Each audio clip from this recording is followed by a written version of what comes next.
Hello guys, मैं विनीता के life में आपका बहुत बहुत स्वागत है।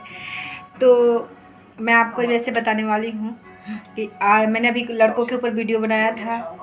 आज मैं कुछ औरतों के ऊपर वीडियो बना रही हूँ, लड़कियाँ, महिलाएं, इन सब के लिए वीडियो बना रही हूँ मैं कि खुद को बेचारी समझना बंद करें। खुद को बेचारी समझना बंद करे कि हाय मैं तो औरत हूँ, मैं तो लड़की हूँ, मैं तो एक महिला हूँ, मैं क्या कर सकती हूँ, मैं तो कुछ चाह के भी नहीं कर सकती। तो ये चीज़ें ना अच्छी नहीं लगती। मैं महिला हूँ तो आप सोच रहे होगे कि मैं बड़ी बड़ी बातें बोल रही हूँ, मेरे पे बीतेगी तो मैं बताऊँ, तो मैं जानूँ। तो ये हर किसी औरत के ऊपर बीतती है, हर लड़की के ऊपर कुछ ना कुछ बीतती ही बीतती है, हर औरत के ऊपर बीतती है। हर महिला ये बड़ी बड़ी सिचुएशन से निकलती हैं, बड़ी बड़ी चीज़ों की मुसीबतों की सामना करती हैं। लेकिन इसका मतलब ये तो नहीं ना कि मैं बोलूँ कि हाय मैं एक महिला हूँ, हाय मैं एक लड़की हूँ, हाय मैं एक औरत हूँ, मैं कैसे घर संभालूँ, या मैं इतनी बड़ी प्रॉब्लम से कैसे डील करूँ, मैं इनमें से कैसे निकलूँ। मैं आपको ये बात तभी बता रही हूँ कि मैं बहुत ऐसी मुसीबतें होती हैं जो हर औरत झेलती है। मैं भी बहुत बड़ी मुसीबत झेली हूँ, बहुत बड़ी मुसीबत से निकली भी हूँ, नहीं भी हूँ। लेकिन अपने आप को बेचारी समझना बंद नहीं कर सकते, बंद नहीं कर सकते आप। इसीलिए कह रही हूँ कि अपने आप को बेचारी समझना बंद करें। आप अपने आप को बेचारी समझना बंद क्यों नहीं कर सकते? आप एक औरत हैं। अब ये सोचिए कि औरत में कितनी शक्तियाँ होती है, कितनी हिम्मत होती हैं। शहर की औरतें को देख लो कि वो घर की काम करती हैं, बच्चे हस्बैंड सब संभालती है, ऑफिस भी जाती हैं, फिर आके घर संभालती है। गांव की औरतों को देख लो कि घर में गाय भैंस होती है, खेत में काम करती हैं, घर में घी दूध का भी काम करती हैं, खाना पीना भी बनाती है, झाड़ू पोछा भी करती है, बच्चे भी संभालती है। कम हिम्मत है औरतें में? बहुत हिम्मत है। ये मतलब हद से ज़्यादा हिम्मत है। दूसरी चीज़ ये देखो ना कि हम औरतें ही तो बच्चे भी पैदा करते हैं। एक आदमी को भी हम औरतें ही पैदा करते हैं, औरतें ही जन्म देती हैं ना। फिर हमें हिम्मत कैसे नहीं है? हम कैसे बेचारी हैं? कहीं से हम बेचारी नहीं हैं। और रही बात की जैसे हस्बैंड आपकी तारीफ नहीं करते, कोई बात नहीं, अब खुद की तारीफ कर लो ना। या आप पूछ लो, अगर आपके हस्बैंड लगता है कि आपके हस्बैंड आज आपकी तारीफ हमेशा करते हैं, आज नहीं किए, तो आप पूछ लो कि देखो आज मैं तैयार हुई हूँ, मैं कैसी लग रही हूँ, मैं सुंदर लग रही हूँ ना। क्या चाहता है पूछने में? अगर आप पूछ लोगे तो छोटे तो नहीं हो जाओगे ना। तो पूछ लो कि आज मैं अच्छी तो लग रही हूँ ना, आज मैं खूबसूरत तो लग रही हूँ ना। पूछ लो, इससे आप छोटे नहीं हो जाओगे। और बेचारी समझना तो बिल्कुल सही नहीं है। अपने आप को बेचारी समझना तो बिल्कुल बंद करें आप हर वो काम कर सकती हैं जो आदमी करते हैं, मर्द करते हैं, लड़के करते हैं। वो लड़कियां, औरतें और महिलाएं सभी कर सकती हैं।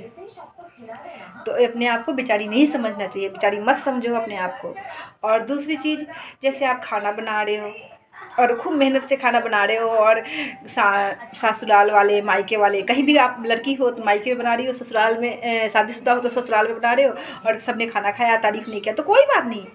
आप दिल से लगन से बना रहे हो तो आपको पता है ना कि खाना कितनी अच्छी बनी होगी। तो अपनी ही पीठ थपथपाओ, वाह वाह वाह क्या बात है, आज मैंने क्या खाना बनाया है, आज क्या मस्त खाना बना है। और नहीं तो क्या, खुश होने की वजह थोड़े ना वो होता है, अपने आप ही वजह मिल जाती है। आप करके तो देखो, बहुत वजह भी है खुश होने की। और मान लो मैं खुद बता रही हूँ, मैं जब मेरी बेबी नहीं हुई थी ना, तो अपनी आवाज़ सुने कई कई दिन हो जाती थी, क्योंकि होता नहीं था घर में, अकेली पड़ी होती थी, किससे बात करूँ, किससे ना करूँ।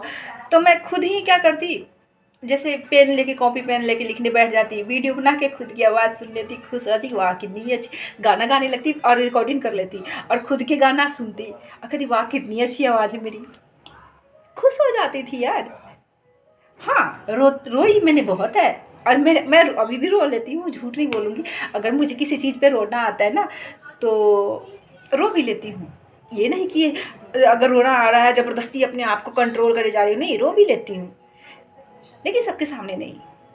किसी के सामने मत रो। सबके सामने रोना बहुत गंदा काम है। किसी और के सामने अपनी आंसू मत निकालो, किसी और के सामने खुद मत रो। अकेले में बैठ कर रोना आता है ना, अकेले में बैठ के रो। कहते हैं ना कि सबके सामने रोओगे ना तो लोग आपके रो के सुनेंगे, दुखी होके आपकी सुन लेंगे। जहाँ आप उठ के वहाँ से गए ना तो हंस के उड़ा देंगे कि देख क्या बकवास है, देख कैसी औरत है, देख कुछ ना कुछ कमी निकालेंगे ही निकालेंगे आप में। तो किसी के सामने रोना नहीं। रो, आपको रोना आता है ना तो रो, लेकिन अकेले में, अकेले बैठ के खुद ही रो लो, खुद ही आंसू पोंछ लो, लेकिन सबके सामने नहीं। क्यों रोए सबके सामने? और इतना कमजोर हम थोड़े ही ना है।